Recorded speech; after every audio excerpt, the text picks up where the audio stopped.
You're listening to the Pelicans postgame report on the PRO Media Network for all things Pelicans. Perfect.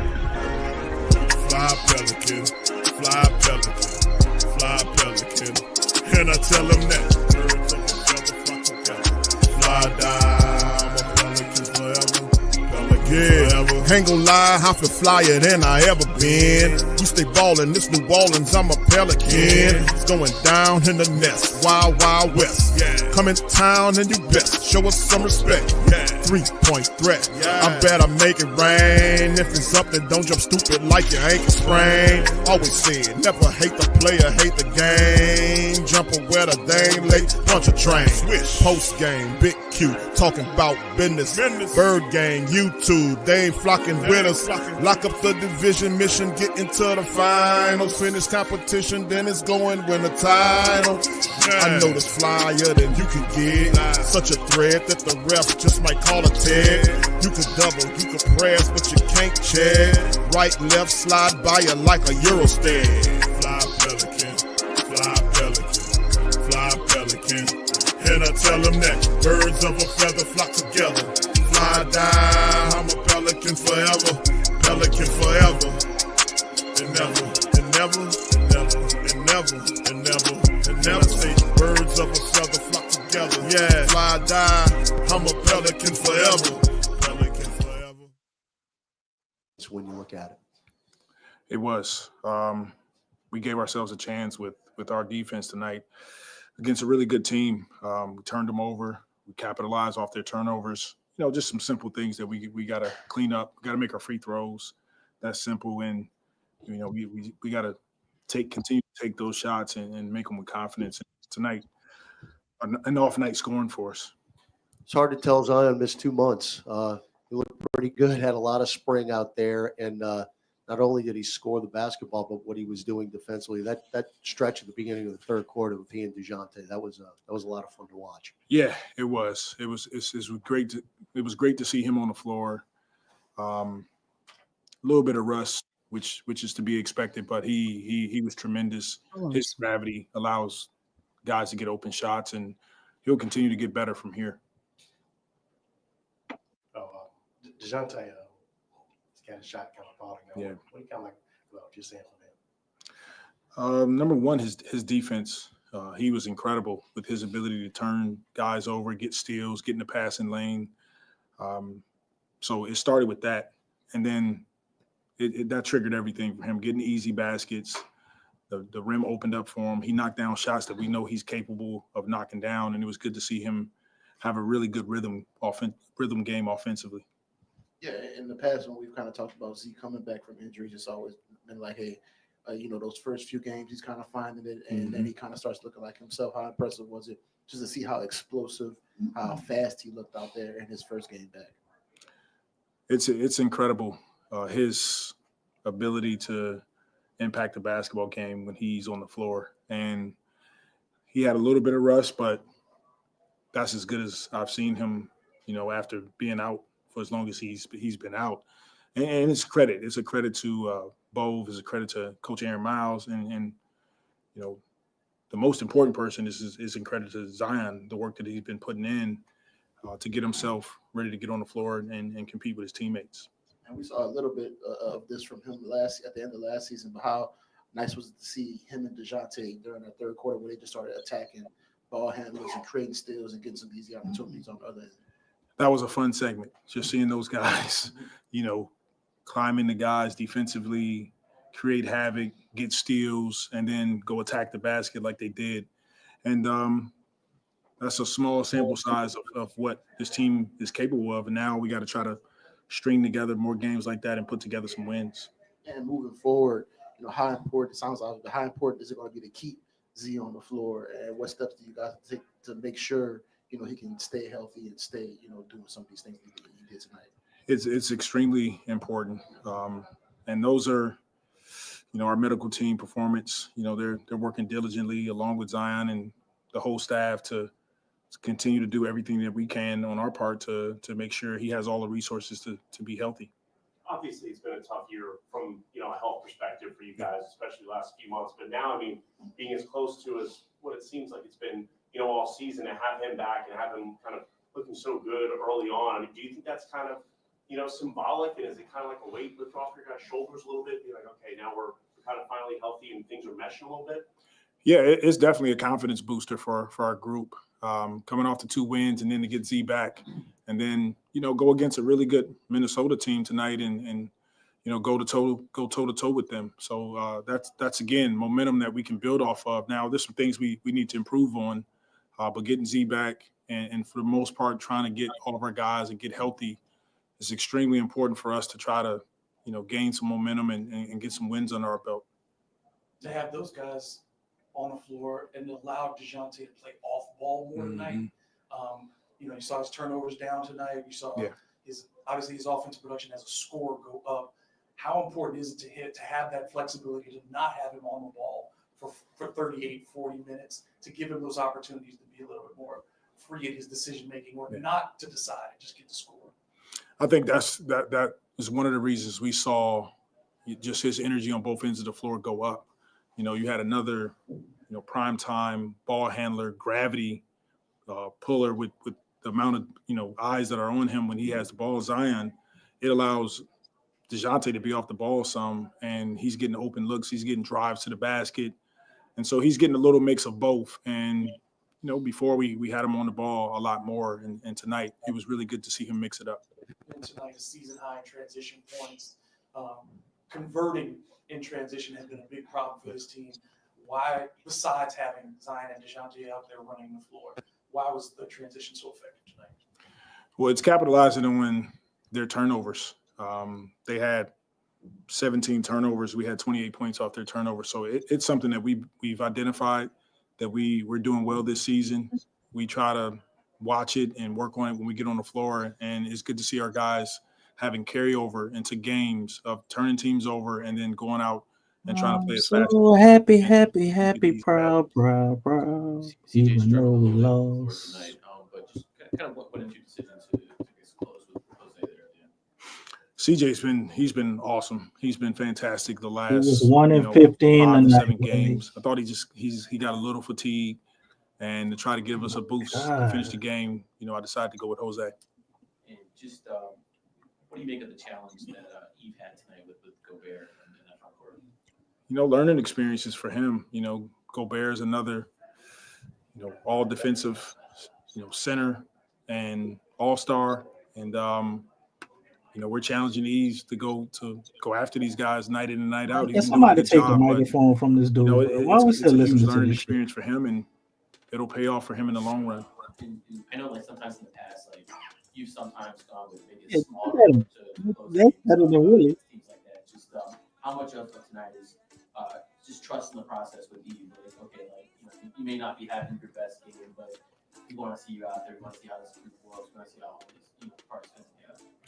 Yes, I think he's earned the trust of the entire group, and he's got to continue to do it. And he's been doing a great job thus far. We're doing a lot at a 20-year-old rookie center, and he's been handling it all with grace. He goes out and competes. DC, the man is gives you talking everything he basketball has right now, brother. And he's been a huge you bright spot on this lost. team, and it You is coulda about us won continuing again. to trust him, even on nights when it might not be his best night offensively, defensively. Allowing him to play through some of those say all mistakes. this, all this praise shit. To say that for the practice interview or something. This the press conference after a loss. Roughly. DC, please. And will that give him an opportunity to play tomorrow? Willie's Do you have any happy. idea? Look at his nose. I don't have an update on tomorrow as of right Really? now, and like I said, as Oh, soon it as ain't it's not the size know of something, a bell pepper we'll right give you now. guys an update for sure. Okay, thank you. Thank you, Willie. Appreciate you. There you go, Willie Green, the coach of the Pelicans, y'all. Good and terrible. I would think that they have won by the hell sound out of of that. I would have thought they would have won by that. For all things Pelicans, now tuned into the Pelican post-game report. He's awesome. It was just Big great.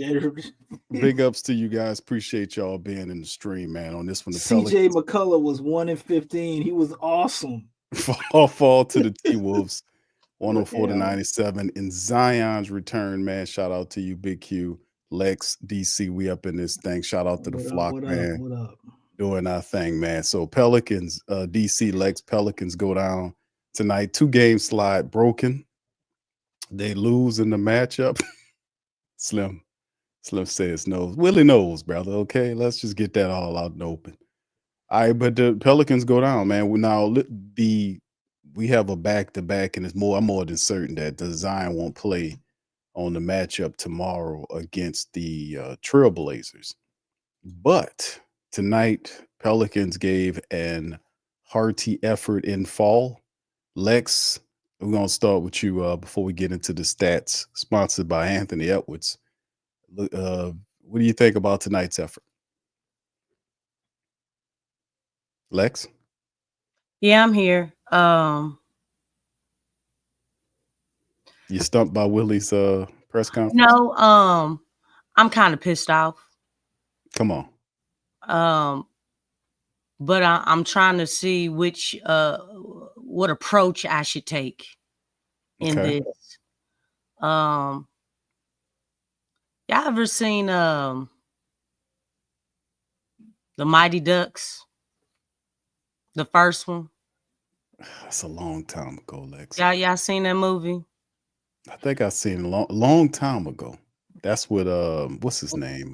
Yeah, I can pull it up. I want to say goodness, I forget his name. Emilio Estevez, is that his name? Yeah, thank you, Slim. Thank you. When he walked into the office at his firm, at the firm. Mm-hmm. Thank you, Mr. Ducksworth. I appreciate you, Mr. Ducksworth. Quack, quack, quack, quack, quack, quack, quack. Mr. Ducksworth. What the hell did I miss? Hold on, DC. Quack, quack, quack, quack, quack, quack, quack. That's what I feel like, man. That's what I feel like. What are you talking about? What are you talking? This dude is so dialed in 1,000% with being a loser. This man is a loser. This man is a loser. And it's so bad. It's so bad. It is so bad how much of a loser this guy is. I mean, it's so natural and first nature for him to be such a loser. The first half was, I mean, it was the same script, but I noticed something like just really different. Just really different. He does not know how to use the talent that he has. If you give this man lemons, he is going to make do. That's all he's gonna make. What? That's all he's gonna make. He can't make lemonade, Big Q. He can't make no lemonade. You're right, Lex. He's making the juice from the do. That's what he's making. Okay, shit juice. I got you. I get That's you. what this is. I understand. I'll say it. Do the do, mom do. I'll say it. I'm sorry, y'all, man. Like I see, I see the episode of Awful Coaching. Yes. Yes. I saw so many things out there. And the guy labeled the video something about heroin addicts.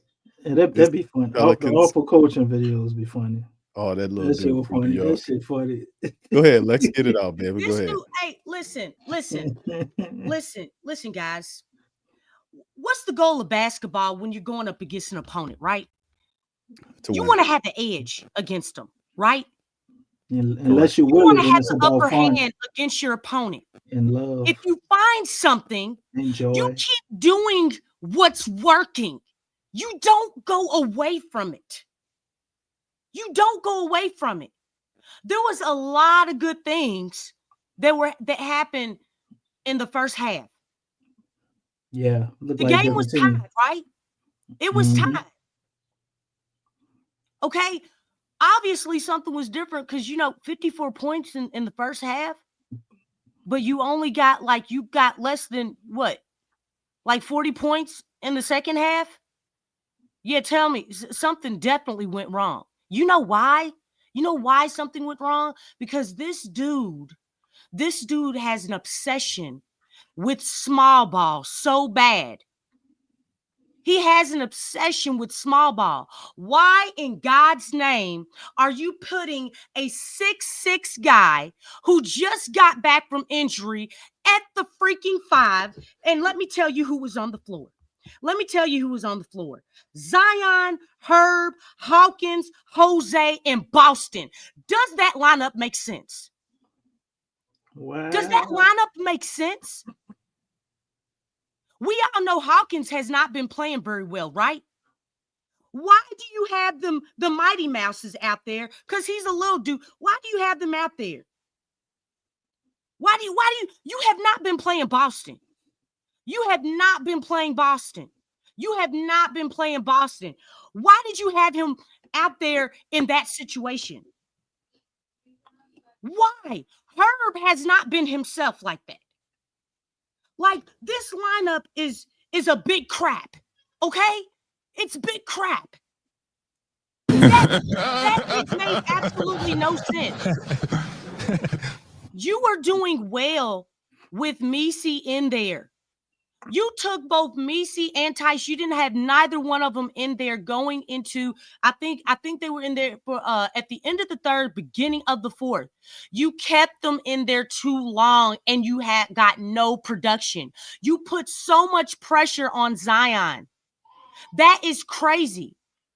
I was looking out there and I'm like, I was, man, it made me cringe because it's like this dude is trying to get Zion injured again. Zion is not a big man. I repeat, he is not a big man. He is not a big man. He shouldn't even be playing the 4. He shouldn't. Did you see how when DeJounte and Zion were working that backcourt? Did you see that on defense and offense? Did y'all see that? Mm-hmm. Did you all see how they were working off of each other?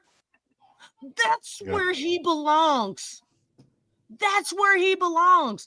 You have 2 playmakers. Zion was playmaking for DeJounte. DeJounte was doing the opposite for him, or excuse me, vice versa for him. Defense, they had a beautiful defensive tandem going on. Where it seemed like they got like 3 steals in a row. Like, what are you doing? And those stupid plays, oh my gosh, these stupid plays. Why doesn't this dude go and study? Why doesn't he go and study offensive plays, Big Q? Why does he not go and study? That stupid handoff that he does is awful. They're in boxes and elbows, Willie. They're in boxes and elbows. What are you doing running that stupid play that everybody knows? Hold on just a second, Lexxah. Let's just a second. Calm down, Lexxah. It's okay. Now let her get it out, DC. Willie ain't gonna change, but you know we gotta let he needs to be fired. Obviously, not the result. Of course he does. Getting to play a full game with Z and just seeing how y'all feed off each other. I mean, it was good. I'm glad he played with the confidence and the joy. You know, joy. Especially after his dunk, you could just see the joy. And, joy. You know, just knowing what he goes through, what he been through. You know, I was happy for him. You know, just that's. Oh, she definitely right, Stacey. Be patient. Just go play your game. You know, joy, happy. We all together. Just don't want Lex blood pressure to go together. up. So you know, it was great to play with him. In particular, that was that stretch in the third quarter when you and him started attacking ball handlers, creating some steals. Just what was that like? Just seeing, you know, how y'all can work together and really, you know, wreak havoc in that way. I mean, I think I proved that's what I do. So I think he's rubbing off on him. So you know, he was being active, and that was great to see. You know, tonight creating opportunities in transition was huge for you guys. Season high points in transition. And turning points off of turnovers had been a problem for this team. What tonight allowed you to have that success in transition, and how was it for you also getting the opportunity to play off the ball where you've been so ball dominant for this team throughout the season? I think we was just solid more than usual. You know, and obviously Z's gonna have the ball, you know, so you know it helps for not just myself, the team, and you know just what he's going to cause of guys just running at him and coming at him and getting us open looks. And even in transition, I tell all my teammates, if you're closer to the ball, I'm going to run or tell me to get out of the way, whatever. I think we just got to continue to learn how to play with each other, man. You check this season out, and it's just like we haven't really got to play with each other, just being healthy. So, it's tough, no excuses. Like I always say, next man up mentality. But, I think we were solid. Besides, I think a run they went on, and we just couldn't really recover. But I think we were solid overall.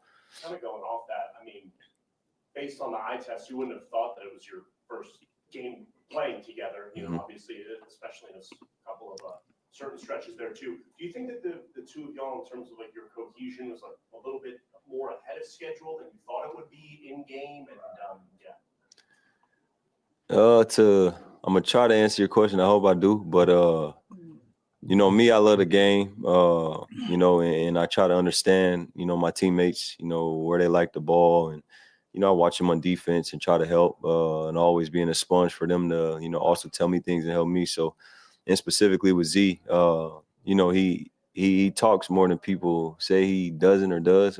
He talks, just in the locker room. He's speaking up on things for himself, for the team, and I think it just gets better. Obviously we're happy for him just to be back and be able to play. Obviously we didn't win the game, so it's tough to talk about this and that. But it was great to go out and compete.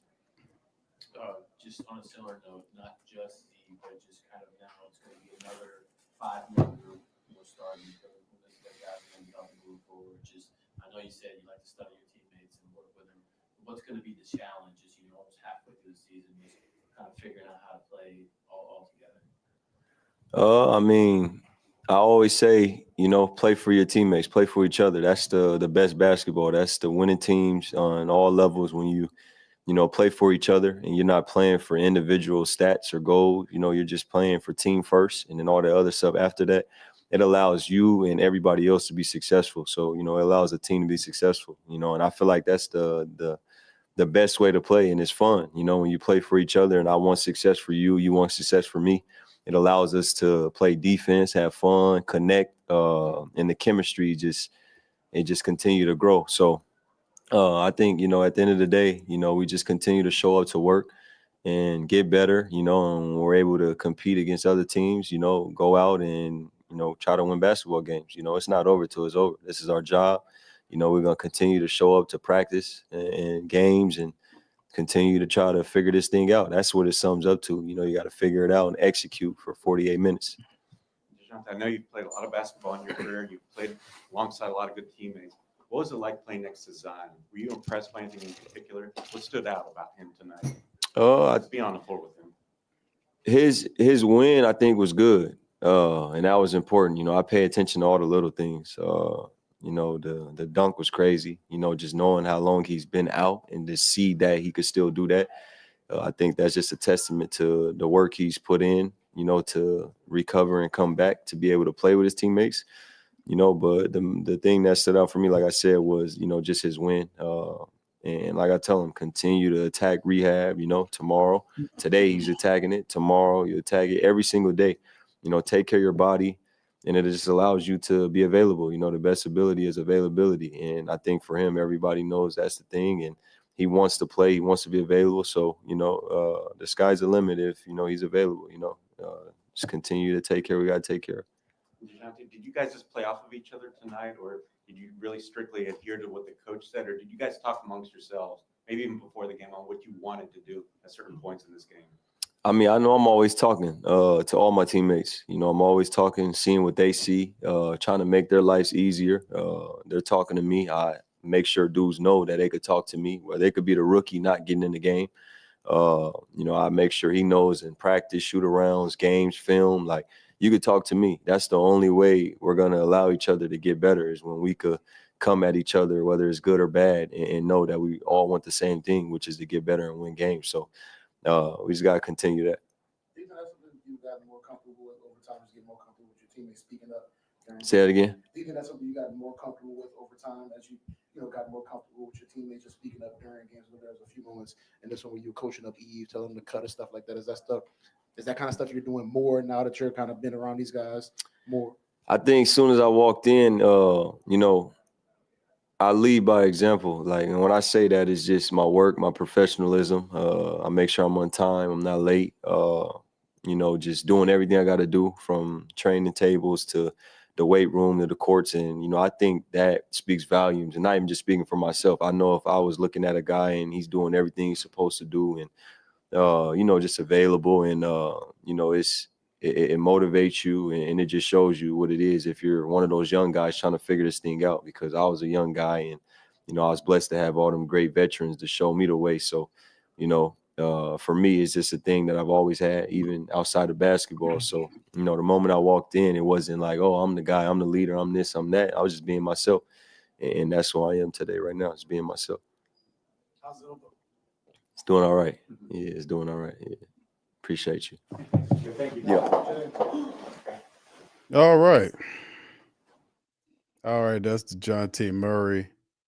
His thoughts on the game. Lex, you got the floor, then we'll hear from DC. DC can go on and go. Nah, finish. Go ahead, You finish had a it. lot on your chest. I think you needed the break to kind of woosah a little bit. Now you go ahead, rise it back up. Go ahead, finish. You was making a lot of good points. Hey, I'm passionate. This is a about big crap all the time.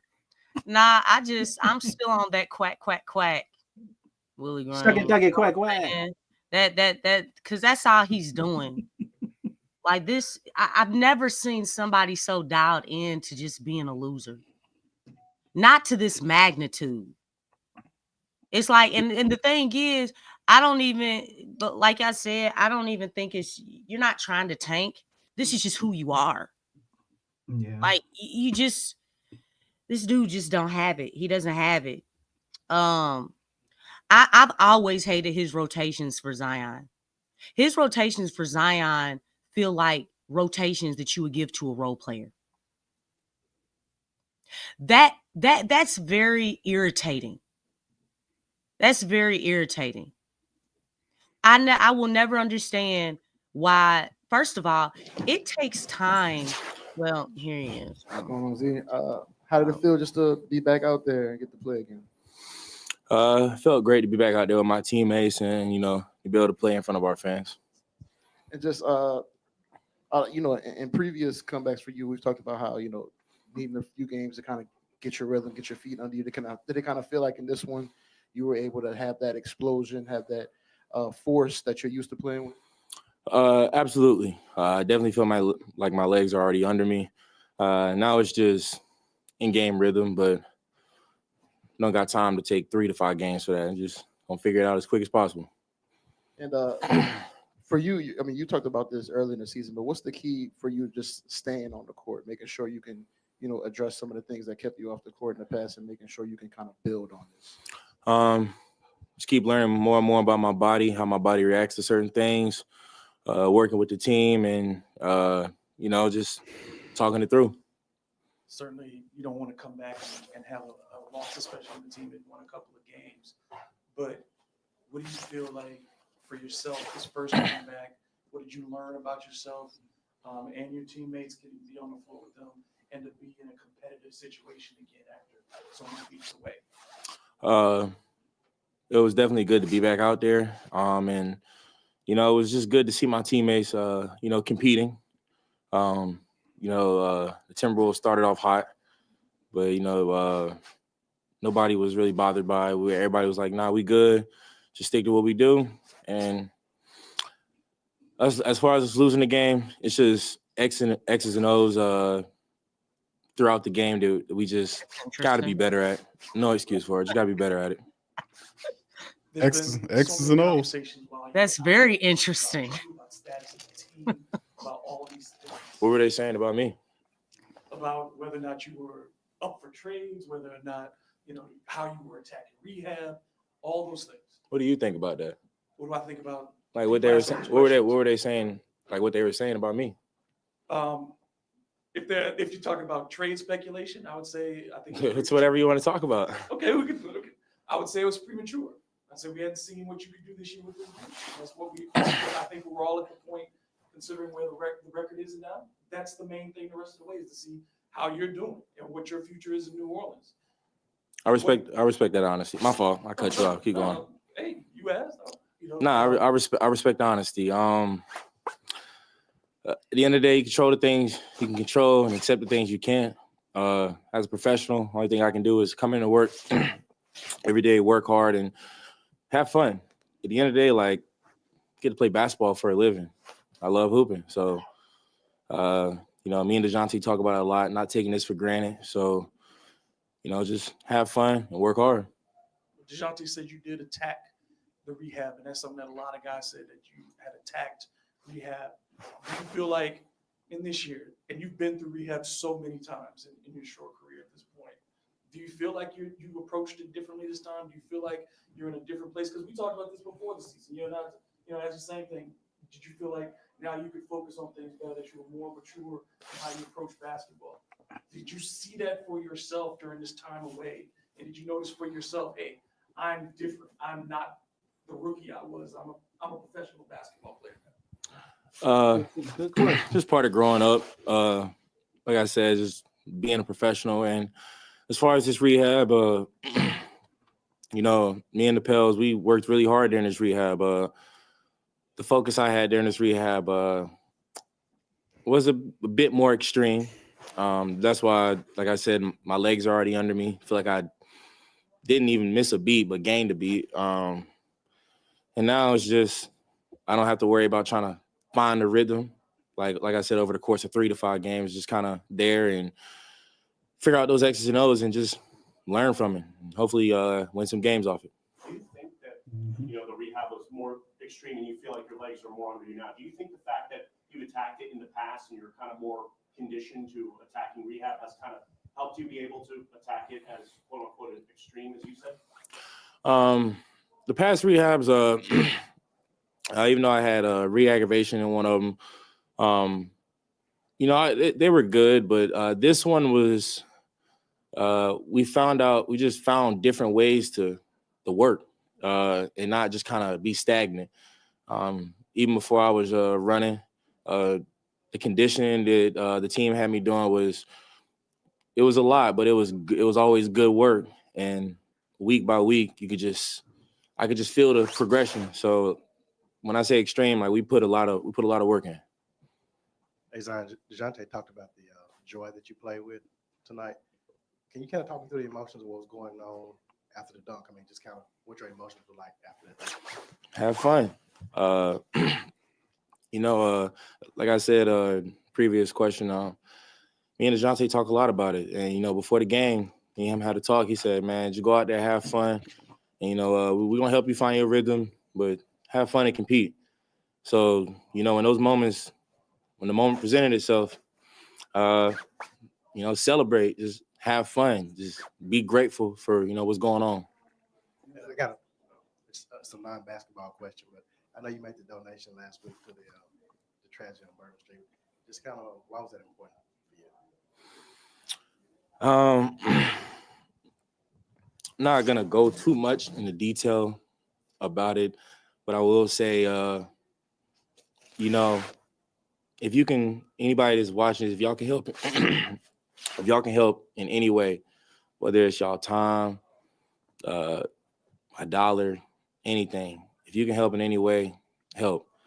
And I'm gonna leave it at, as far as the families and people who suffered losses from it, I send my condolences, and the city's with y'all. Do you think that you and DeJounte, I mean, being your first game, obviously together on the floor, where do you think kind of your chemistry is at? Do you guys think that you're ahead of schedule from a chemistry aspect? Because from the eye test, it looked that way. Sorry. Our chemistry is there. Now it's just those X's and O's. I think sometimes me and him get too excited.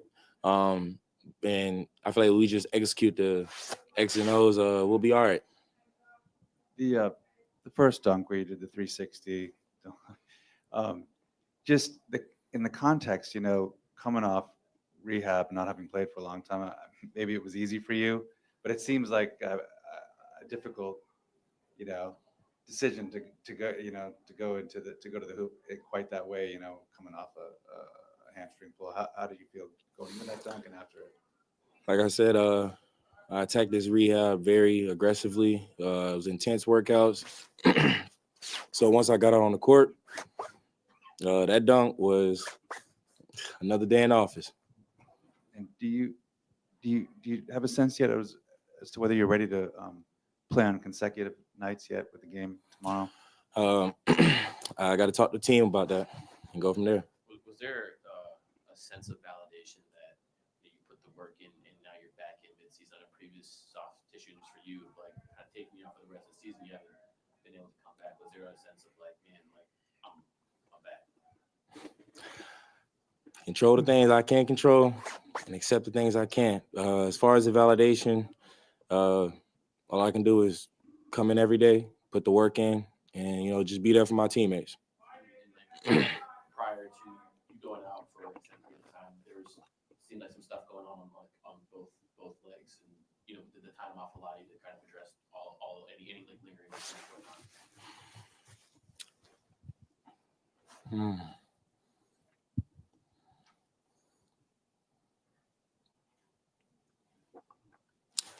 What was going on with my other leg? Can't remember. There was like a right quad and then my left hamstring, I think. It was something I want to say in the hamstring on the other opposite leg, but that one was a quick 2 to 3 day of like rehab, and that was gone. Damn, forgot about that. But so that wasn't something I even had to worry about. But like I said, I attacked the rehab aggressively, intense, being there for my teammates, and I just gotta have fun, bring joy back to the game.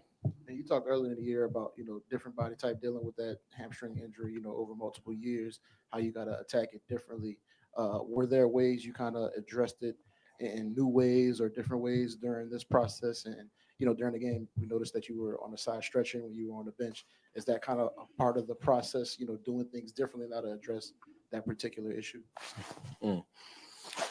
I'll let y'all imagination run with that one.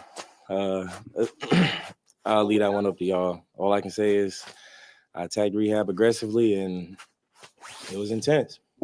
Z, what was it like playing with DeJounte finally? Specifically, speak to that third quarter where you guys took turns stealing the ball, having fun out in transition. I spoke briefly on it last year. When you talking about Jose, Dyson, Najee, like when you see somebody picking up full court like that and applying ball pressure, as a competitor, I don't see what else he can do other than make you want to compete even harder on the defensive end. So, me and him talk about it a lot.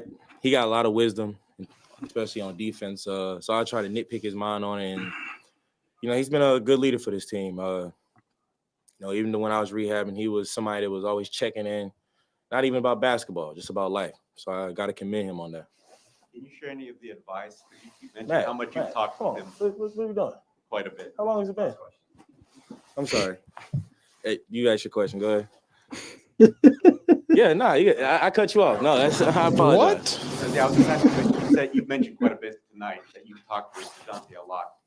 Can you share some of that insight, some of that advice he's given to you, and maybe specifically, were you guys preparing just for even this game? Did you guys talk ahead about what you were trying to do tonight, what you want to see from each other? We talked briefly about it.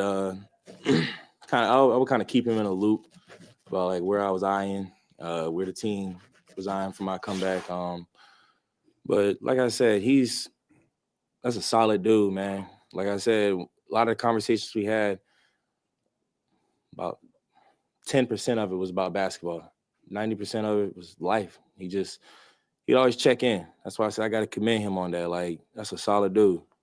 I just want to ask you about the mental preparation. Like, as we talked about, typically when you've gone injured, it's been at the end of a season or took you out for an extended period of time.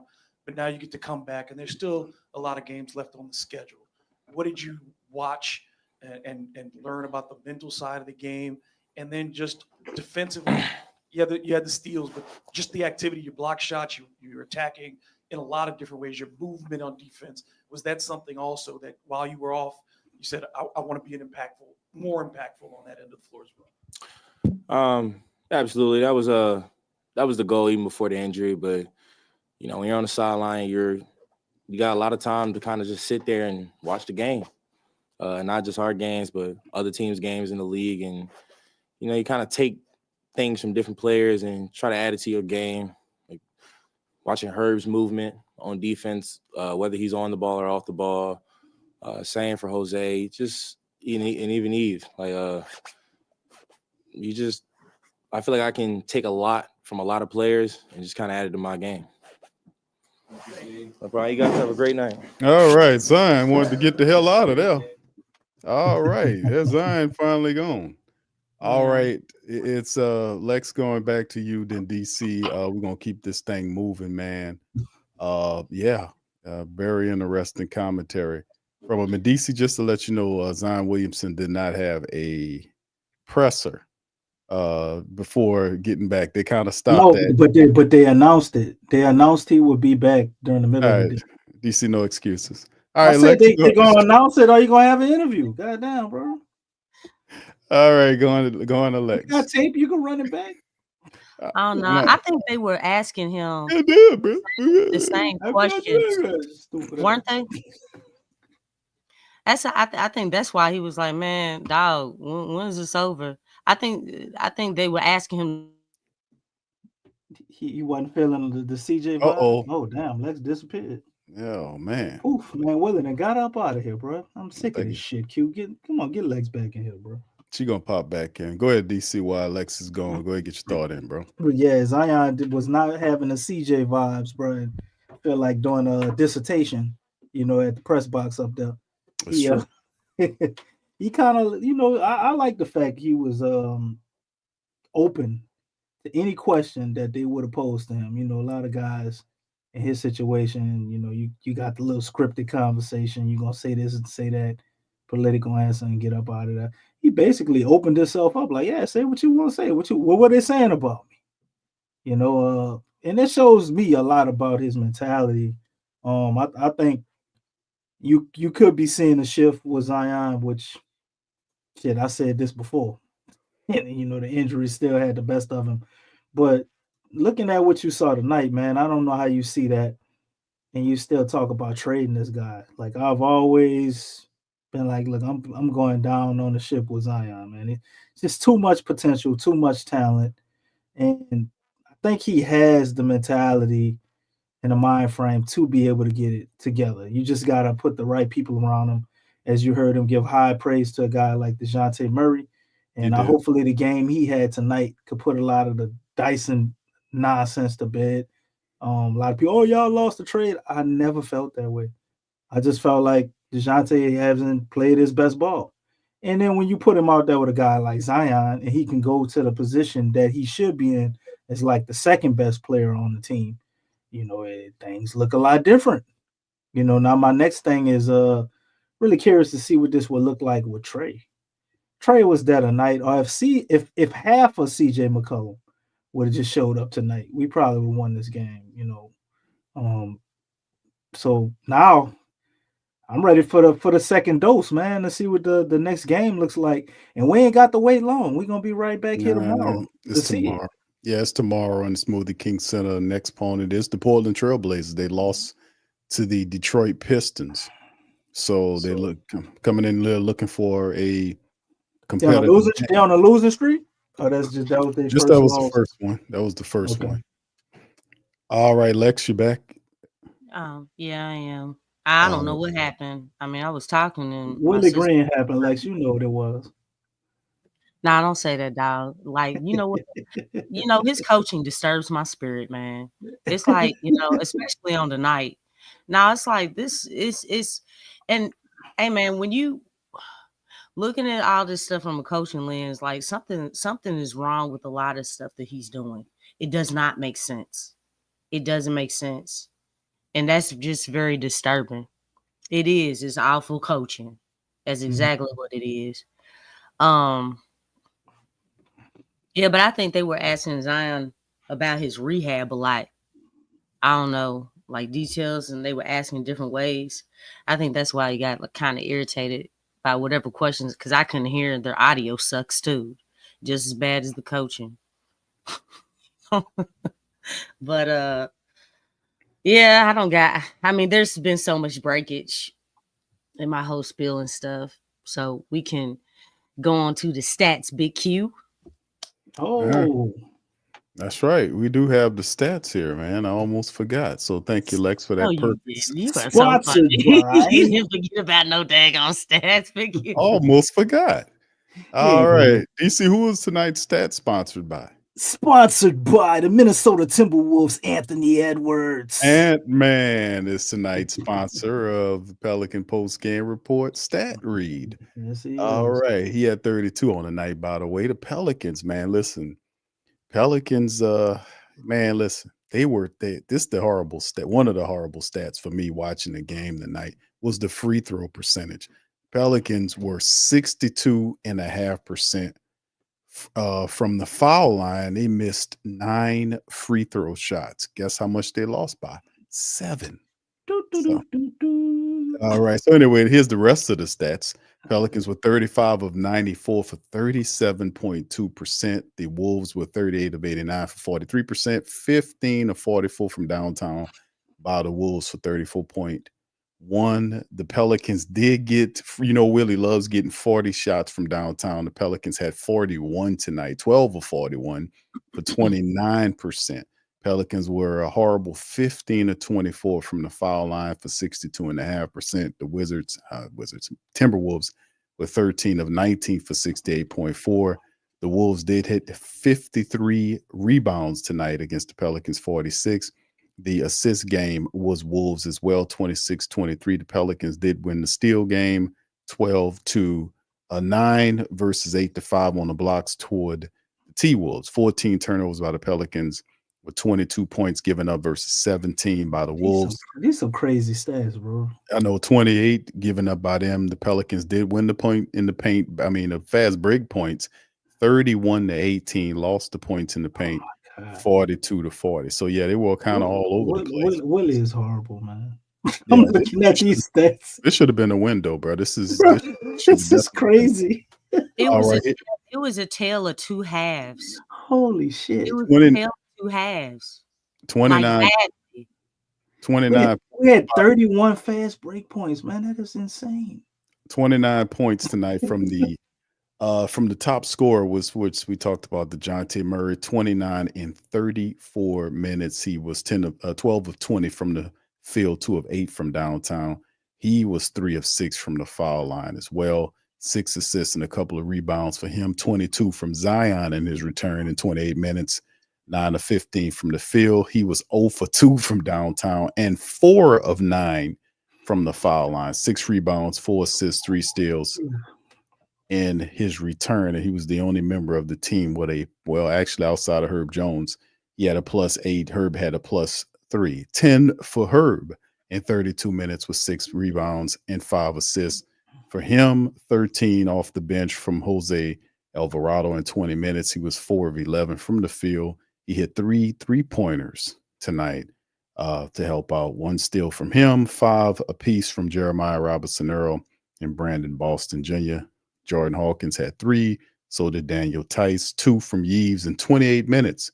He had 2 points, 9 boards, and a block for Yves. And of course, like we mentioned, the Anthony Edwards had 32 points tonight, 9 rebounds to go along with 3 assists to help guide the T-Wolves into a win. They're 19-17. The Pelicans drop to 7-30.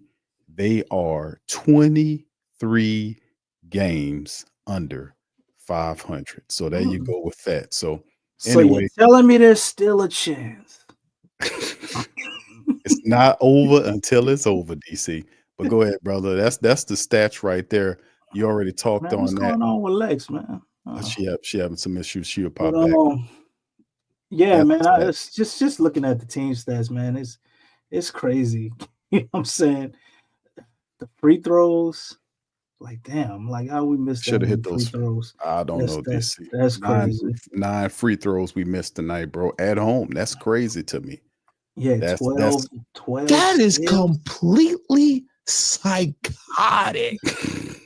And then they're 12 of 41 from the 3-point line, and it's like they had like, I think they had like 10 3-pointers at the half.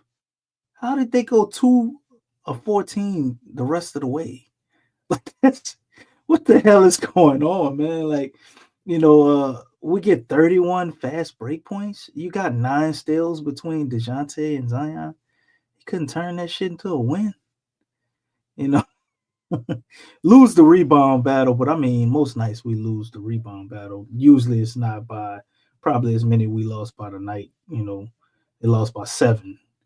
But man, it's just looking at the stats, it just kind of reinforces what was already there. Minnesota was definitely hanging down there and just stanking the game up to let you go ahead and take this one. And we pulled the old Pels out of the hat that it looked like it was kind of changing. I guess maybe over the last 4 or 5 games, we've been seeing them get like 110 points, at least getting the offense up a little bit. We dip under 100 points again, thanks to Willie Green and these horrible ass lineups. I know Trey was hurt, but goddamn, man, you just Zion first game back. Like I'm with Lex on that one. I like you to try Zion at the 5 for spurts, but like his first game back, man, I think that's completely hit the thank you. That is psychotic. That is completely psychotic. His first game back, bro, and you play him at center against Rudy Gobert. What the fuck is Willie thinking, bro? Willie, it's I don't know, brother. I don't get it. I seen I was like, what is he doing, bro? The only way this shit can be justified, this had to be Zion's idea. Because if Zion come to me and he like, Coach, I want to play the 5. Absolutely not, DC. No. I'm not agreeing to that shit his first game back. Right. But I would at least understand why he's out there playing the 5. Dude. Because I mean, man, this your first game back, man. That is crazy.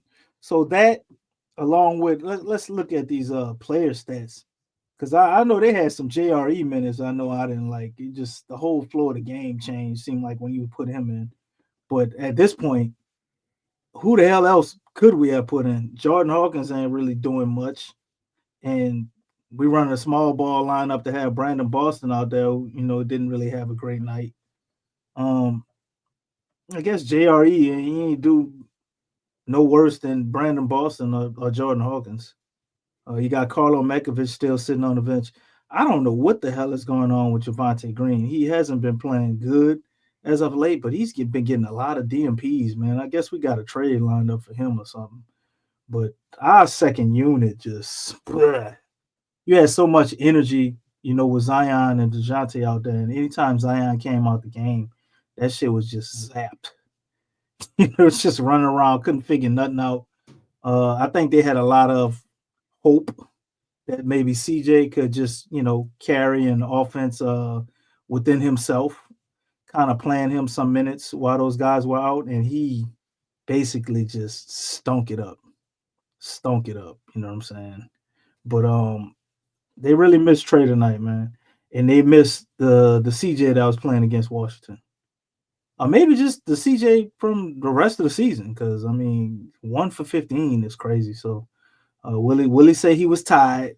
So I guess we're gonna have to see tomorrow. They had him set him out later in the game. So maybe his legs will be back tomorrow. We'll see, bro. I mean, this is going to be interesting. The Trailblazers matchup tomorrow at 7 p.m. tip-off time once again. We're going to see exactly where it all lands, man. Wait, hold up. I got one more thing to say, bro. Mm-hmm. Am I tripping? But, like, why did JRE get more minutes than Daniel Tice tonight? I know Tice looks like shit at times. Yeah. I thought he played okay tonight. He did all right.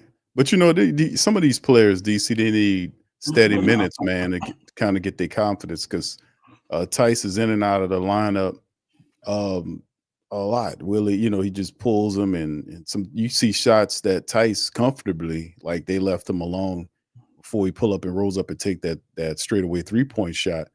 he had one where he just passed on, and I think that's a confidence game with him a lot of time. And these guys just don't be having it. I don't know what the hell be going on, man.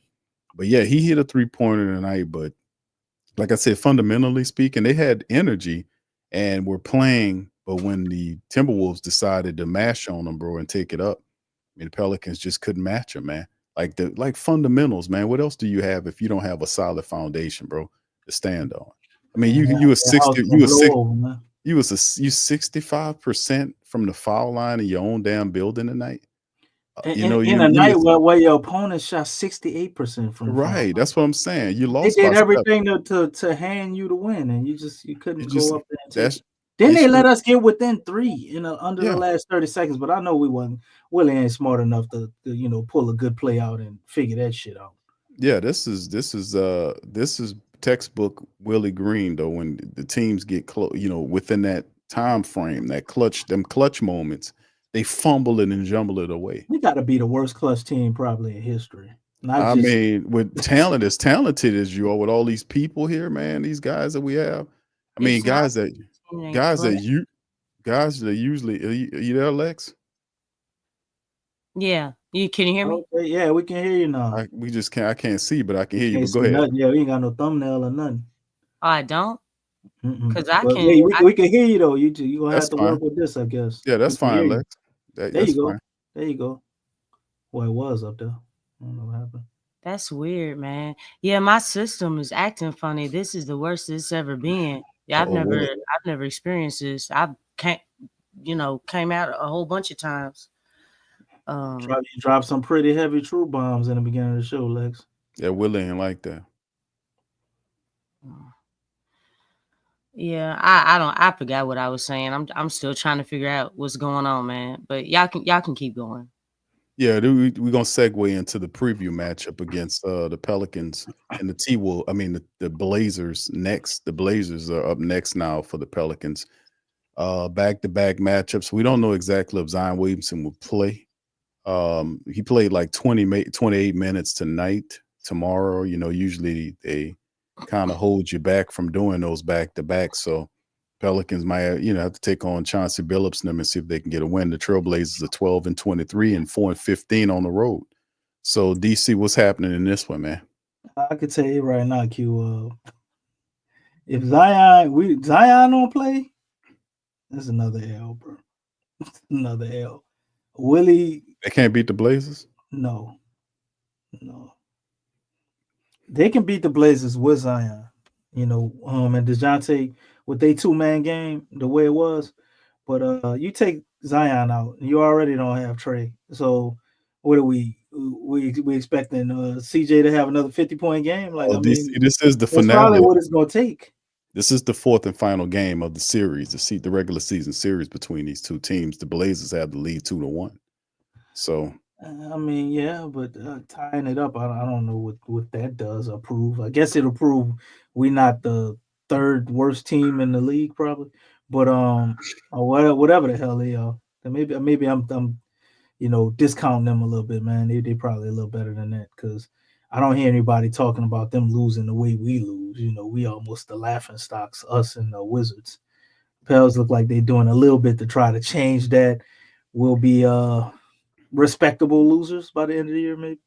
But I don't see how they can pull it out, bro. Just after what I watched tonight, you got Zion and DeJounte going crazy, and you find a way to Minnesota is basically crumbling under the pressure, and you find a way to lose that shit as usual. You have a lackluster second quarter, and then you come out in the third quarter and you do kind of the same shit, another 20-point quarter.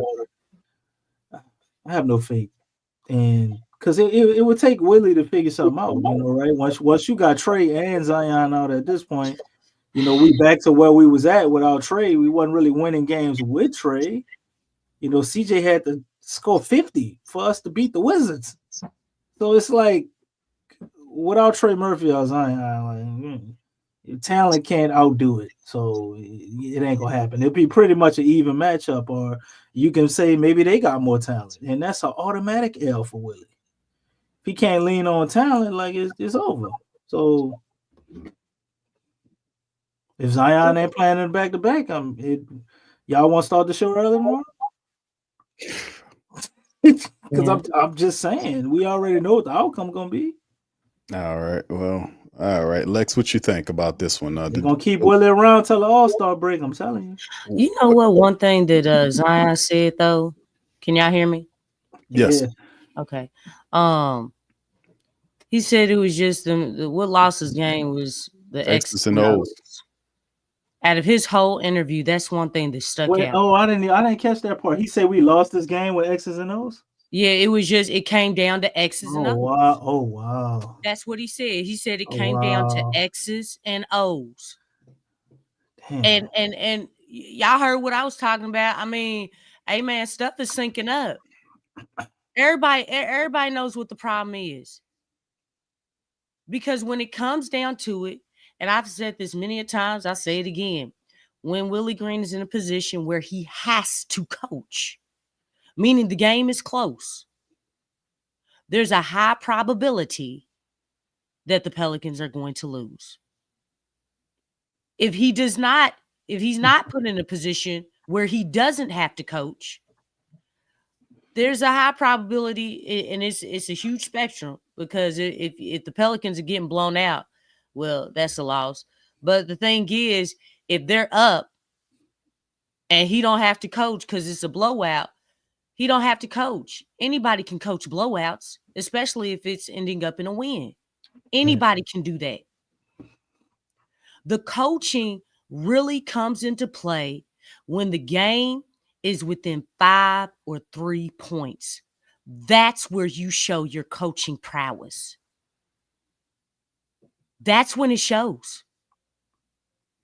The timing of your timeouts, your rotations, the guys that you have in at key times, like everything matters. The moments that you call those timeouts, like, and somebody stated it in the chat, like, why would you're down 10 points.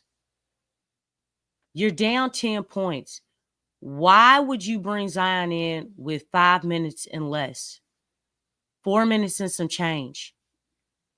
Like, dog, are you not trying to win? Like, did that make sense to y'all? Like, you want to bring your star back in to give him cushion, time to work. You've been sitting him down. Like what, your timing was just off. And I'm sorry, like, I don't know if you have noticed this, like bringing in your star at like 2 minutes or 1:48 to close a quarter is flat out just ridiculous to me. What are you doing in 1:48?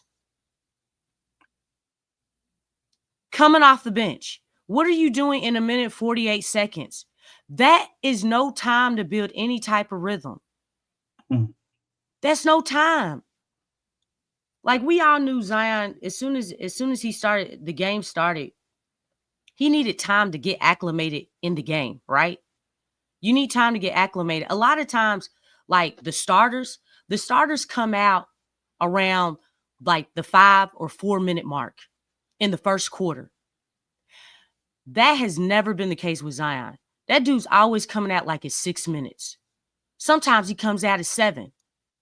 I think he took him out around the 8-minute mark this game. Lex. He pushed. Yeah, they did that. They did that in, I think, the third quarter. Which, what type of rhythm do you what is that? I just feel that stuff right there screams out, oh, we're trying to get you injured again, Zion. That's awful to play somebody. You have to give the starters time to warm up. That's why the starters, if you look at the rotations of any other team or everybody with the exceptions of Zion, look at how they're rotated. They're in the game for more than 6 minutes in the first quarter. You have to have time. That's why a lot of times the game, it's probably like in the 20s like in the first quarters a lot of times, right?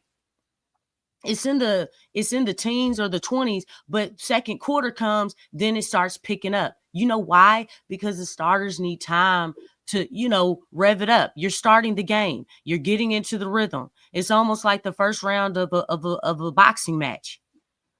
The fighters are feeling each other out. That's what always happens in that first round or that first quarter, or the first few minutes of the game. And then guess what?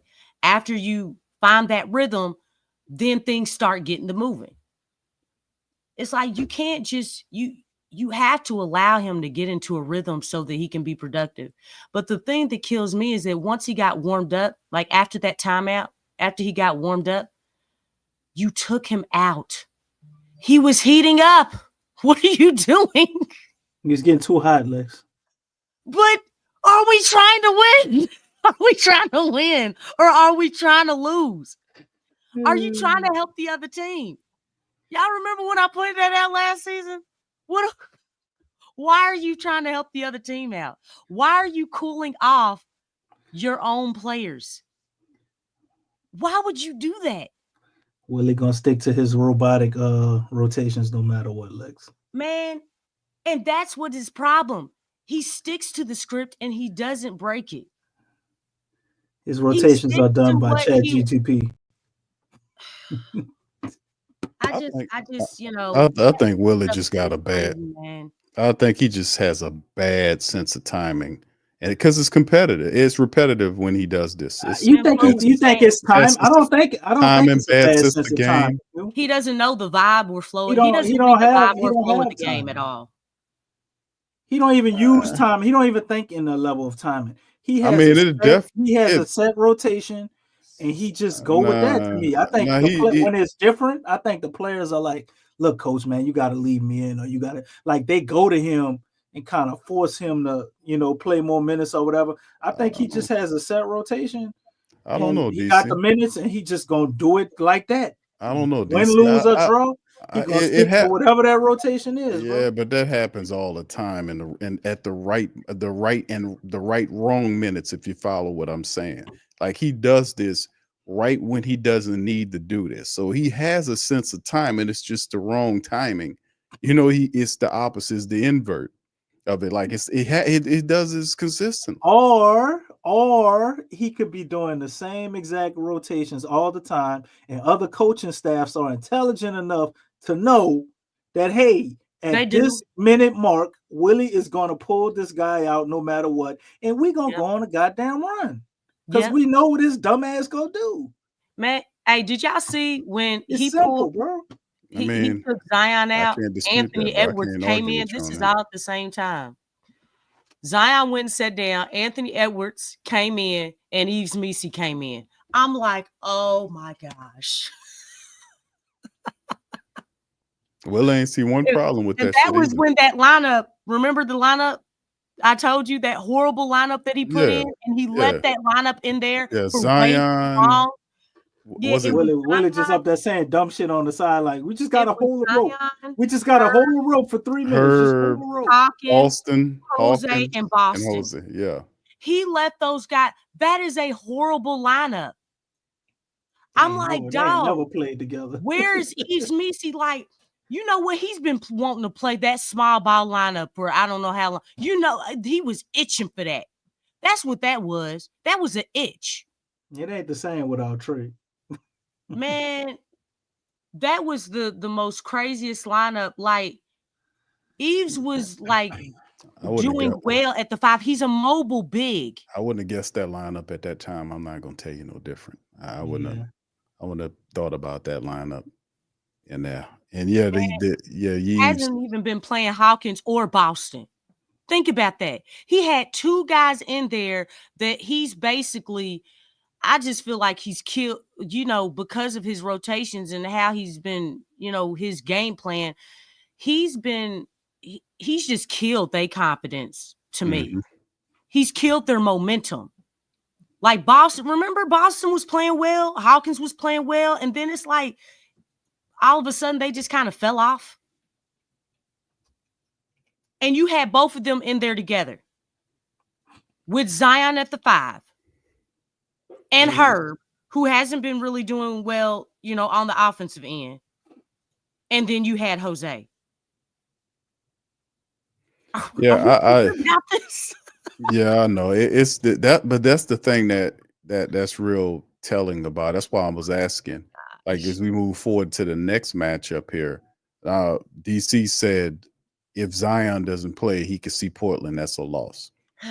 Yeah. What do you agree with that, Lex? Do you think the Pelicans could beat Portland tomorrow without Zion?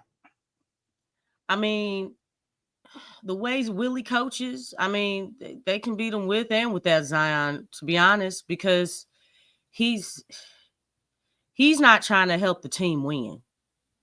This dude's against the team, but I mean, definitely was at Zion. I mean, every time Zion sat down, the team, it looked like night and day.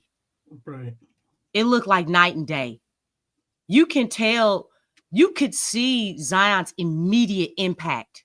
Mm-hmm. Like they doubled him immediately. Like, you know what I'm saying? Right. I mean, Gobert and what's the other dude's name? Randall. Them people Both of them. shell-shocked. They had their backs Zion turned. averaged 40 points against them. At one point in time, both their backs were turned to the ball. And for those who don't know, to have your back turned to the ball is not good. You're supposed to see ball, see man at all times. Okay? They had their backs turned to the ball for at least 5 seconds. And I'm like, and they were just zoomed in on Zion. Zion was just moving across from one block to the other block. And they were just, you know what I'm saying? You know how little kids be guarding their man. Be like, all right, get out there and guard your man. And they had their back turned. They don't know where the ball is, but they focused on their man and where they going and not letting them go anywhere. It's like, it's a little bit more to basketball than just worrying about what your man is doing. But I just thought that was funny. His gravity was that great, and it's just really something, because it just seems like the team can't really capitalize off of it like they should. If two people are on one guy, somebody's open. It's like, and I don't even think the Pelicans scored on that possession. But yeah, I agree with DC. I'm definitely with DC. If Zion doesn't play, I mean, he looks like he's in shape. I mean, he said his legs are under him. So I honestly don't see why he wouldn't play. I mean, he's been out for 2 months. Man, let that man play. We want to lose. Huh? Because we want to lose. We definitely need him to play. If they're gonna try to do anything, like we just talked about, they're 20. What are they? 20. They're 7-30 now. So they what is that? I just can't get into 23 games below 500. That's 23 games under 500. But let me carry forward a couple of things, fam, to kind of share with the family members before we go. This is something. Number one, of course, y'all guys know how we do. Let me share this one with you. Bam. New Orleans Saints and Pelicans announce extension of partnership with Oshner Hospital. How about this? We've been talking about this for a while, and all of a sudden, bing, bam, boom, Pelicans and Saints. As you can see, Gail, and the man for the far right is Dennis Lauscher, who's a member of the Oshner Board of Directors for the 47 hospital system. He's on that board member. He looks pretty proud standing up there, doesn't he? They've been a valued partner of the Saints and the Pelicans since 2005 and 2012. Oshner Center in Metairie and Gail Benson announced that the New Orleans Saints and Pelicans have extended their partnership with Oshner, a valuable partnership since 2005 and Pelicans since 2012. This continued collaboration will focus on advancing community engagement and health initiatives across the Gulf South region. How y'all going? Y'all can't help the $1 million professionals, y'all. How they gonna help us get healthy? Hey, man. Big business, DC. Quiet down. You're getting away with big business, brother. Here it is right here. Dennis Lauscher, president of Saints and Pelicans, says, quote, the extension of our partnership with Oshner is a testament to the strength of our relationship. Oshner has been a true partner in helping us provide world-class health care and service to our athletes and New Orleans in the New Orleans community. We're excited to continue our work together to support and uplift the region. So, like you're saying, it says nothing about him being as a border, but they're tied in, man. So, as you can see, I just wanted to share this with you because I thought that was very funny that I've been talking about this, and then they announced the partnership extension where we are actually promoting a breakage. You need to break away, but this is what the Muckety Mucks are doing, and of course, we then move to this side, and this is something that Lex and DC sent me. Which is a list of the highest paid NBA coaches of 2025. You see Steve Kerr at 17.5. Popovich is number 2 with 17. Eric Spoelstra, 15. Tyronn Lue is 15. Michael Malone is 12. You see Doc Rivers is 11. With Thibodeau from New York, Coach Bud is $10 million a year. Rick Carlisle is 9. 8.5 is Jay Kidd. Nick Nurse is 8.5 with the 76ers. All right. So anyway, this is a little something I just wanted to share with you. Anybody want to take a stab at where y'all believe Willie Green is on this list? I don't know about that, but I'm interested to see. I said 11th. He's 11th, Q. That would explain why we can't fire him. He bet not be 11 on this list. That's all I know. All right, but go ahead. Y'all comment on the 2 items that we talked about, and we'll close the stream. Yeah, that would definitely be over the cat if he was the 11th. You know what I'm saying? But yeah, this is awful. This right here is awful. That's awful news. That dude looked like Woody on steroids. That would be Woody as a millionaire, as a multimillionaire. So on steroids. But I don't know, man.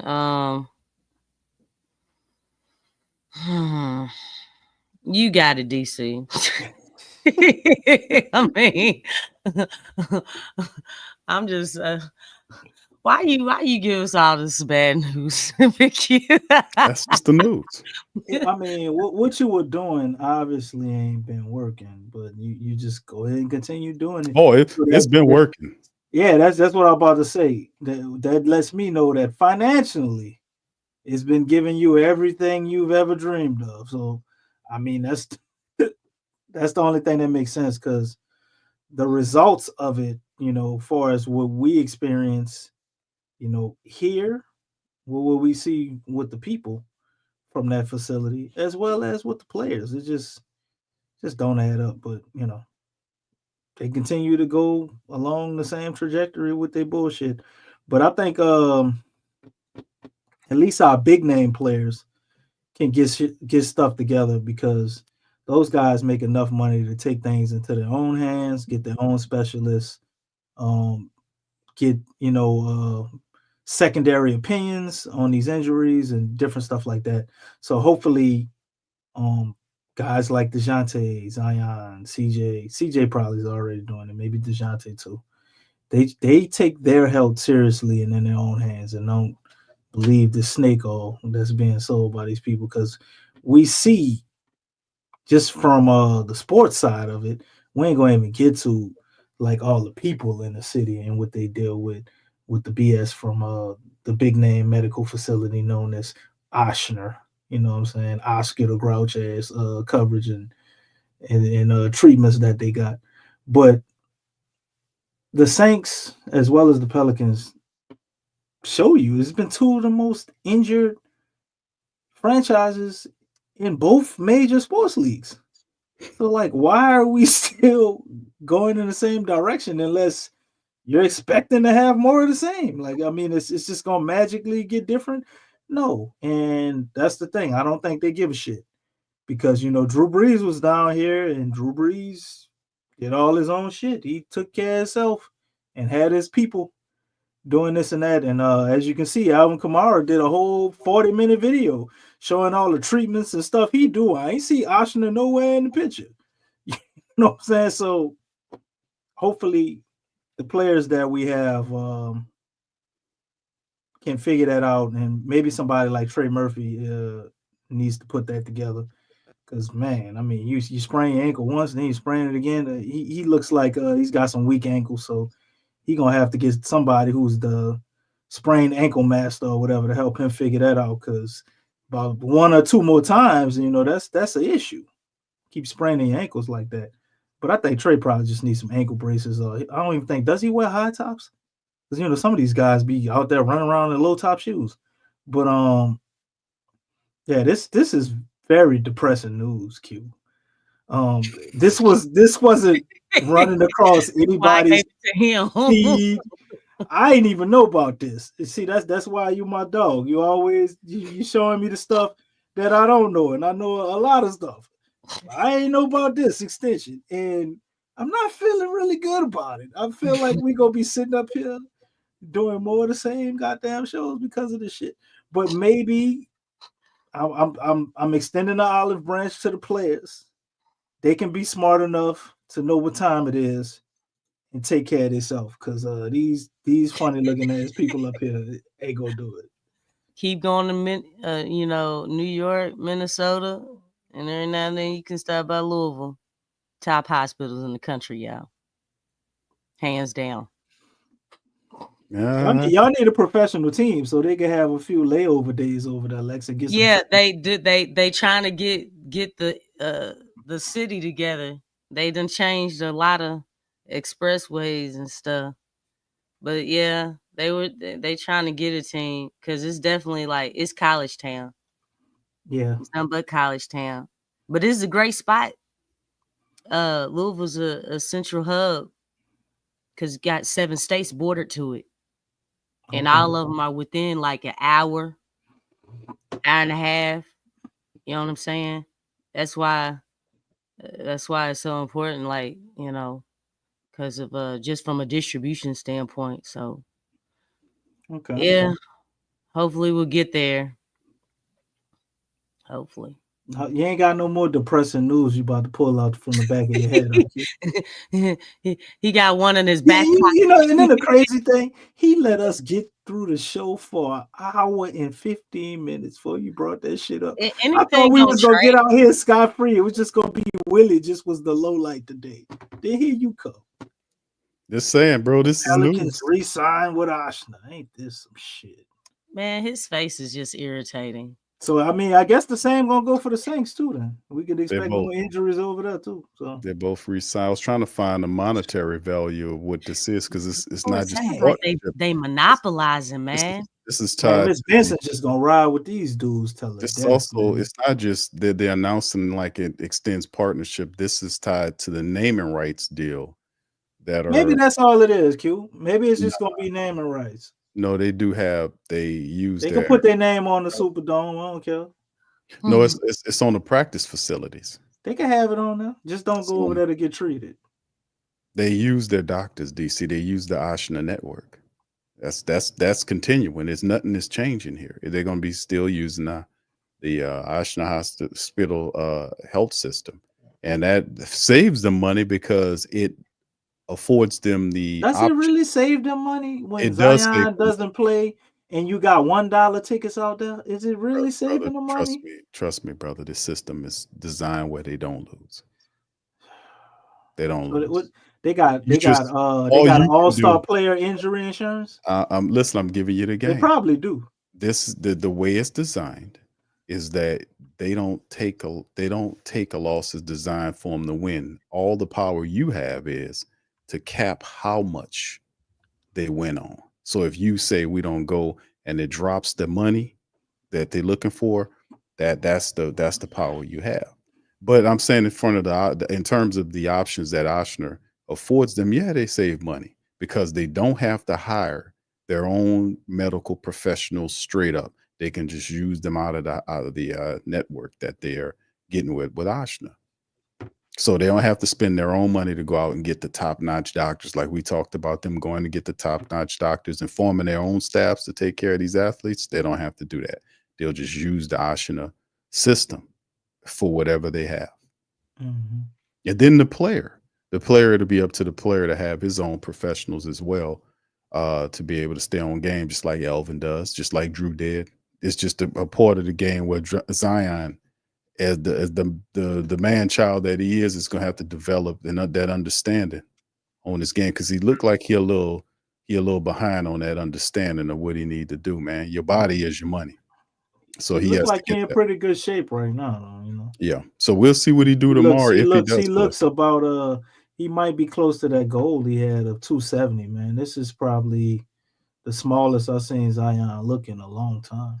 He looked good out there. He was moving pretty good. He looked Yeah, refreshed. on And I don't defense, think he was a beast, man. I didn't think He always been a beast on defense, Lex. He just I don't think when he decided to play it, that was always the Well, case. it had it a didn't lot look to like that man was condition. hurt at all, bro. The way he was moving, that man wasn't hurt. That man wasn't hurt like that. They just did that's the David Griffin They thing. He wanted to overreacted lose, on man. I everything. tell you, they wanted to lose, bro. Well, they accomplished that right now. You So got a historic draft coming up. People are saying this is the best draft in the last 15, 20 years and all Yeah, this no, shit. it ain't. No, it ain't. I ain't saying I believe. I ain't gonna say I Listen, believe that, Lex. I'm saying this is saying. what they saying, Lex. every No, couple of I years. know. they I say was that just shit. saying, like, I know it wasn't you. I'm just saying, like, you know, That's what they saying. big rocks. But I Every think couple years. they got a lot of guys that will be impactful in this draft. It's gonna They be was way saying better that in than the the Shady class on draft. Sharp draft. They was saying this is one They of the said top that? drafts we've seen in a long time. The same thing they I said. mean, you had I who know came? for sure this draft, it's definitely gonna be killing this draft. That This draft for here. sure, I mean, because you don't really hear Reese It's a week. Hachette. You don't hear about him a whole lot. You don't hear about Sarr, and that's the number one, number two, and then Reeves. With Houston, Reeves is that's quiet over there too. I thought he would be a lot better. It's all back end people. Yeah. What's the boy name from Philly? He was making a lot of noise. Before The he little got TikTok hurt. dude. He always doing. Jalen. Yeah, he always doing little funny TikToks. And I don't mean the Weird laughing type dances funny. and some other stuff. Zach Edey, I guess he's been doing okay. I think he was hurt for a little bit. McCain. Yeah. Jared McCain. And then who? Yeah, Jared McCain. I said Jalen. Dalton Connect. He been making a little noise. Yeah. As of late, I ain't been hearing nothing, but he had a little month or so. The Lakers ain't really doing all that high. They lost to the Dallas Mavericks, and Luka and Kyrie didn't even play. But and LeBron and AD did play, and they played about 36 minutes. Oh, that's crazy. I wonder how long before AD requests the trade, man. He ain't going nowhere, bro. You think he gonna ride that out? Yes, he is. Yeah.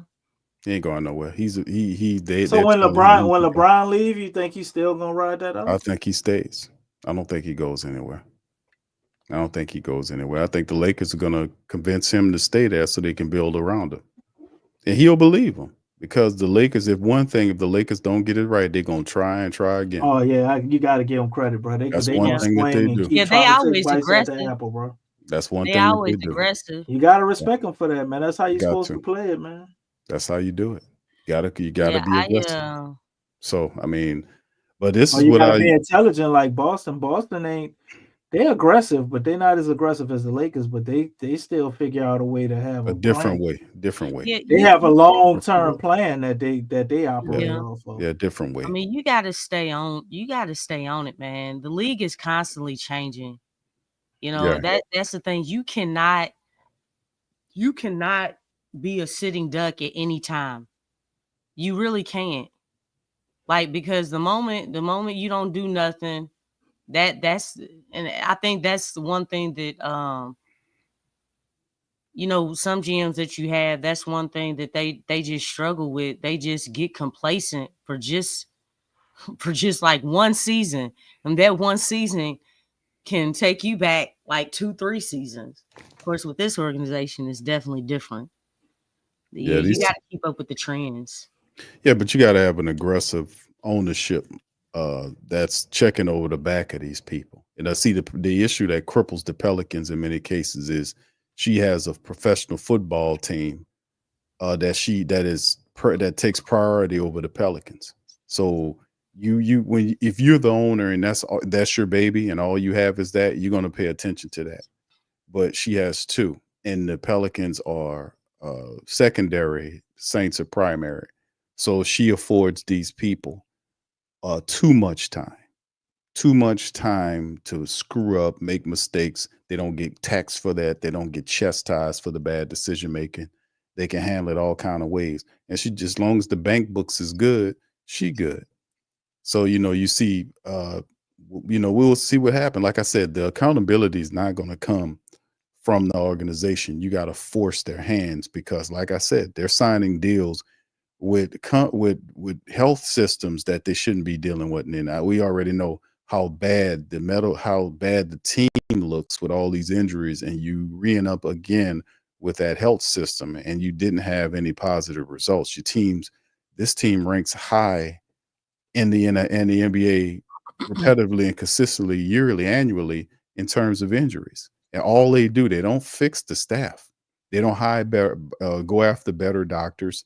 All they do is spin these excuses and run away from you when they know you pissed off. That's how David Griffin can sit up there, and this other clown who's a general manager who's quiet as a church mouse and not address the losing, not come out and address or even tell you or try to even speak to you. They just disappear.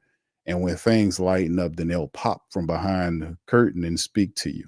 So, that's what I'm saying, man. Just keep the grind, keep your focus and center, and keep speaking facts. That's all you can do. If that's all you can do, just do it to 1,000%. You'll see the success. That's what it is. Gail Benson is looking at the Pelicans, and she's making money on the team and everything. Zion's supposed to be coming back as the savior. And that's how they line it up. That's how they're going to try to spin it. So we got a lot of stuff going on between now and early February with the trade stuff. We'll see what kind of moves they planning on making. And we'll see what they're trying to do, because they're not telling you exactly what's going on now with the plans. They're not doing anything. They're hiding because they can't deal with the heat right now. So they're going to pop behind the curtain sooner or later. And it's coming up. So when trade deadline approach, and we saw seeing some of this stuff happen, they said Trey's supposed to be coming back soon. BI is supposed to be making his way back soon. So we'll see what these people Javonte Green, Big Q. The hell with making a comeback. The hell with Green. I mean, man. we might as well say DMPs. I mean, that's like saying, what about Jamal Cain? I'm tired of all these damn what I'm Greens. saying? Willie Green, Javonte Green, they can all go to hell. The hell with them. We need to find some players here, man. Enough of this. All right. Anyway, we're going to close out the stream because we'll be back tomorrow. We'll be back tomorrow to talk about the Pels and the Blazers in the back-to-back. So with that being said, listen, I'd like to thank all you guys for being in the stream. Please do us a service at PPR. Please feel free to hit the like button, hit the subscribe button, and by all means, feel free to share the show on your social media feed. We up in this thing, man. PPR representing the flock and nations. Check out the links, and shout out to our membership family. Thank you guys for your membership for PPR, man. Also check out the merch. The links available in the description section below. So with that being said, we're going to get out on that. We'll be back tomorrow for the back-to-back, the second of the two, Portland and the Pels. Much love. Peace. Go Pels. Peace. You're listening to the Pelicans postgame report on the PRO Media Network. For all things Pelicans. Perfect. Fly Pelican, fly Pelican, fly Pelican. And I tell them that. Birds of a feather flock together. Fly down, my Pelicans forever. Yeah, ain't gon' lie, I feel flyer than I ever been. We stay ballin', this New Orleans, I'm a Pelican. It's going down in the nest, wild, wild west. Come in town and you best, show us some respect. 3-point threat, I better make it rain. If it's up, then don't jump stupid like your ankle sprain. Always said, never hate the player, hate the game. Jumper where the dame late, punch a train. Swish. Post game, Big Q, talking about business. Bird gang, YouTube, they ain't flocking with us. Lock up the division mission, get into the finals. Finish competition, then it's going win the title. I know this flyer than you can get. Such a threat that the refs just might call a tag. You could double, you could press, but you can't check. Right, left, slide by you like a Eurostep. Fly Pelican, fly Pelican, fly Pelican. And I tell them that birds of a feather flock together. Fly die, I'm a Pelican forever. Pelican forever. And never, and never, and never, and never, and never, and never. Say birds of a feather flock together. Yeah, fly die, I'm a Pelican forever. Pelican forever.